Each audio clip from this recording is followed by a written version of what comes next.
हनी सिंह की glory album को सिर्फ 4 महीने में 200 मिलियन से भी ज्यादा बार स्ट्रीम किया गया। यहाँ तक कि इंटरव्यूज, पॉडकास्ट, शोज, आज हर जगह हनी सिंह की बातें हो रही हैं और शादी, बर्थडे पार्टी, हर जगह उनके सॉन्ग्स को बजाया जा रहा है, जिसकी वजह से न सिर्फ हनी सिंह के फैंस बल्कि उनके हेटर्स का भी ये कहना है कि हनी सिंह का कमबैक हो चुका है। लेकिन अब अगर आप नोटिस करो तो अभी कुछ ही महीनों पहले हनी सिंह के सॉन्ग्स को ना ही पसंद किया जा रहा था और दूसरे DHH आर्टिस्ट हनी सिंह को ट्रोल कर रहे थे। उससे भी पहले देखें तो हनी सिंह की कंडीशन इतनी खराब थी कि उन्हें खुद को ही नुकसान पहुंचाने के ख्याल आ रहे थे। तो मैंने अपने बाल बढ़ा लिए थे, दाढ़ी बढ़ा ली थी, किसी से मिलता नहीं था, सोता रहता था, रोता रहता था। लेकिन फिर अचानक से अब हनी सिंह ने ऐसा क्या ही कर दिया जिसकी वजह से 2012 का एरा आज दोबारा से हम सबको महसूस होने लगा और अब दिखने लगा कि अब हनी सिंह का क्रेज दोबारा वापस आ चुका है। 15 मार्च 1983 हृदय सिंह का जन्म पंजाब के होशियारपुर में होता है। हृदय की मम्मी उन्हें प्यार से हनी कहकर बुलाती थी, इसीलिए हृदय सिंह का नाम हनी सिंह पड़ा। अब शुरुआती दिनों में हनी सिंह ने गुरु नानक पब्लिक स्कूल से पढ़ाई की और फिर यूके के ट्रिनिटी स्कूल से म्यूजिक के बारे में नॉलेज गेन की, जिसके बाद धीरे धीरे करके हनी सिंह का इंटरेस्ट म्यूजिक में बढ़ता चला गया और फिर हनी सिंह ने अर्ली 2000 में अपना म्यूजिक करियर एक रिकॉर्डिंग आर्टिस्ट और प्रोड्यूसर के फॉर्म में शुरू किया और जल्दी ही पंजाबी म्यूजिक सीन में अपनी एक पहचान भी बना ली।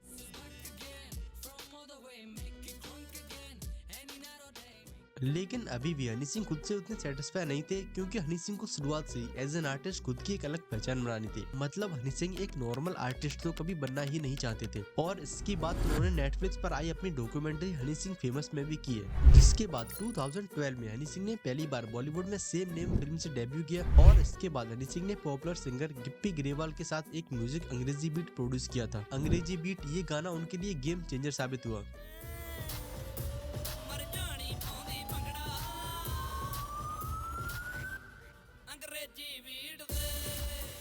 क्योंकि जिसके बाद हनी सिंह को न सिर्फ फेम मिला बल्कि हनी सिंह ने खूब पैसा भी कमाया और यहाँ पर हनी सिंह को ऑडियंस के म्यूजिक टेस्ट के बारे में भी एक अच्छा खासा आइडिया लग चुका था और फिर देखते देखते हनी सिंह ने ब्राउन रंग, लुंगी डांस, ब्लू आइस और लवडोज जैसे सॉन्ग्स ड्रॉप कर दिए और लकीली इनमें से एक भी गाना हनी सिंह ने फ्लॉप छोड़ो एवरेज तक नहीं दिया। जिसके बाद 2011 से 2014 तक हनी सिंह इंडिया में इस लेवल पर पॉपुलर हो चुके थे कि अगर किसी की बर्थडे पार्टी हो, शादी हो और हनी पाजी के गाने नहीं चल रहे हो तो वो शादी मानो अधूरी है। सब कुछ सही चल रहा था, पैसा आ रहा था, बॉलीवुड मूवीज लिस्ट में पड़ी हुई थी, लेकिन अचानक से 2014 में इंडिया रॉ स्टार शो के दौरान हनी सिंह के बिहेवियर में चेंज आने लगे। उन्हें डर लगने लगा और वो अपने ही दिमाग में खुद से इमेजिनेशन क्रिएट करने लगे, जिसके बाद पता चला कि उन्हें बाइपोलर डिसऑर्डर हो चुका है और इसीलिए उन्होंने अपनी हेल्थ और पर्सनल लाइफ में फोकस करने के लिए 18 महीने का ब्रेक ले लिया। लेकिन ये 18 महीने कब 3 साल में बदल गए पता ही नहीं चला। जिसके बाद 2017 में हनी सिंह ने दोबारा कमबैक करने की कोशिश की बाय सॉन्ग्स दिल चोरी और मखना। अब जैसे ये गाने रिलीज हुए तो in terms of views Honey Singh को रिस्पांस काफी जबरदस्त मिला, लेकिन लोग उन्हें ट्रोल करने लगे और उनकी वो पहले के टाइम की फैन फॉलोइंग भी कहीं फेड होती दिखाई देने लगी और इसी दौरान वो पूरी तरह से ठीक भी नहीं थी, जिसकी वजह से ऑडियंस का इंटरेस्ट हनी सिंह में कम होने लगा। और अगर आप उनकी नेटफ्लिक्स पर आई डॉक्यूमेंट्री देखोगे तो उसमें भी कुछ यही दिखाया गया है कि कैसे हनी सिंह का कमबैक हो ही नहीं पा रहा था, क्योंकि आज भी ऑडियंस उनके पुराने सॉन्ग से ही अटैच थी। अब हनी सिंह ने जब तक रियलाइज किया कि कैसे उन्हें सही म्यूजिक प्रोड्यूस करनी है या फिर वो कैसे अपना कमबैक कर सकते हैं, तब तक बहुत देर हो चुकी थी, क्योंकि बादशाह, रफ्तार, एमिवे और डिवाइन जैसे आर्टिस्ट ने म्यूजिक सीन को पूरी तरह से कवर कर लिया था और इसी वैरायटी की वजह से जहां एक टाइम पर हनी सिंह के पार्टी सॉन्ग्स को जितनी एप्रिसिएशन मिलती थी अब उतनी इन सब आर्टिस्ट को मिलने लगी, जिसकी वजह से हनी सिंह का दोबारा से सेम स्टारडम मेंटेन करना बहुत ही मुश्किल हो गया। लेकिन तब भी हनी सिंह ने अपने आप को रिलेवेंट रखने के लिए पूरी कोशिश की। उन्होंने नए ट्रेंड्स और यंगर जनरेशन के टेस्ट को समझना शुरू किया और समझा कि कैसे पहले जो सॉन्ग्स उनके लिए काम कर रहे थे वही फॉर्मूला के साथ बनाए गए सॉन्ग्स बहुत ही कम चांसेस हैं कि आप काम करें। और फिर हनी सिंह ने यंगर आर्टिस्ट जैसे तलविंदर के साथ कोलैबोरेट करके अपनी म्यूजिक को और भी बेहतर बनाया। इन यंग टैलेंट्स के साथ काम करके उन्होंने आज की यूथ में म्यूजिक टेस्ट को और भी समझने की कोशिश की और यही रीइन्वेंशन सिर्फ म्यूजिक स्टाइल चेंज करने तक ही लिमिटेड नहीं था, बल्कि उनके करियर का एक प्रॉपर ट्रांसफॉर्मेशन रहा। अब हनी सिंह का कमबैक सिर्फ स्टेज पर वापस आने का नहीं था, क्योंकि वो हनी सिंह के पास बिना गाना गाए पहले से था, बल्कि ये कमबैक एक पुराने आर्टिस्ट को आज के आर्टिस्ट बनाने का था।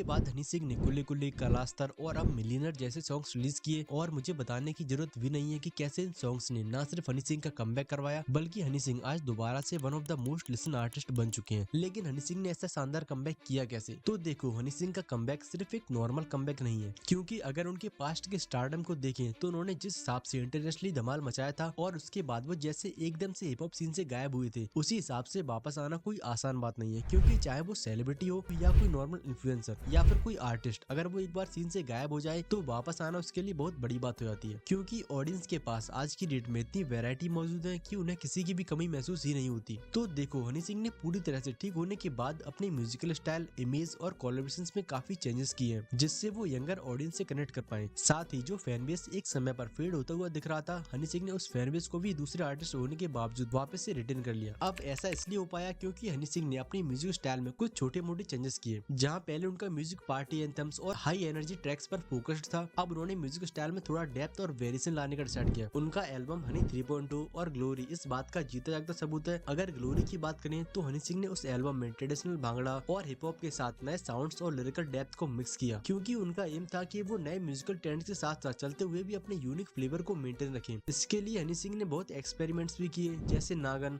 जिसे उतना कुछ खास रिस्पॉन्स नहीं मिला क्योंकि म्यूजिक में काफी चेंज था। एंड मेरे हिसाब से ये गाना हनी पाजी जी ने एज एन एक्सपेरिमेंट रिलीज किया होगा। बाकी आपको कैसा लगता है ये सॉन्ग मुझे कमेंट्स में जरूर बताना। इसके अलावा हनी सिंह ने कमबैक करने के लिए एक इम्पोर्टेंट चीज का भी यूज किया, जो है यंगर ऑडियंस से कनेक्ट कर पाना, और इसके लिए पाजी ने कोलैबोरेशंस का सहारा लिया। जैसे आज की जनरेशन के यंगर आर्टिस्ट पैराडॉक्स और तलविंदर की हेल्प से हनी सिंह ऑडियंस का ध्यान अपनी तरफ खींच लिया। कोलैबोरेशंस के जरिए हनी सिंह ने न सिर्फ अपने म्यूजिक को नए साउंड्स और वाइब से अटैच किया, बल्कि यंग ऑडियंस के साथ भी अपने कनेक्शन को दोबारा स्ट्रॉन्ग किया। एंड जिसके अलावा 2011-12 के टाइम पर हनी पाजी के गाने ज्यादातर ब्लूटूथ से शेयर हुआ करते थे, लेकिन आज के टाइम में ब्लूटूथ के बदले सोशल मीडिया पर गाने शेयर होते हैं। और इसी पॉइंट को देखते हुए अगर आप नोटिस करो तो हनी पाजी अपने सारे सोशल मीडिया पर काफी ज्यादा एक्टिव रहते हैं। इंस्टाग्राम, यूट्यूब और स्पॉटिफाई जैसे प्लेटफॉर्म्स पर उन्होंने अपनी म्यूजिक को बहुत प्रमोट किया है। Regularly behind the scenes content, teaser और पोस्ट के जरिए उन्होंने अपने फैंस के साथ अपना एंगेजमेंट बनाए रखी, और इससे फैंस तो अटैच हुए ही, लेकिन साथ में उनकी ब्रांड वैल्यू भी बनी। और इसीलिए हनी सिंह का कमबैक आज सिर्फ न्यू म्यूजिक रिलीज तक ही लिमिटेड नहीं है, बल्कि उन्होंने नए कॉन्सर्ट्स और लाइव शोज के जरिए भी अपनी ब्रांड वैल्यू को मेंटेन किया हुआ है। लाइव परफॉर्मेंस में हनी सिंह ने अपनी एनर्जी और स्टेज प्रेजेंस से ऑडियंस को पुराना वाले फील देने की बहुत कोशिश की है, और इसीलिए फैंस का रिस्पांस आज भी ओवरब्लेमिंग है, और इसीलिए फैंस आज हनी सिंह के हेटर्स को भी बहुत ट्रोल करते हैं। तो अब इस वीडियो को लाइक कर दो एंड चैनल को भी सब्सक्राइब कर दो, और स्क्रीन पर आ रही वीडियो पर क्लिक करो। मैं आपको वहीं मिलता हूँ।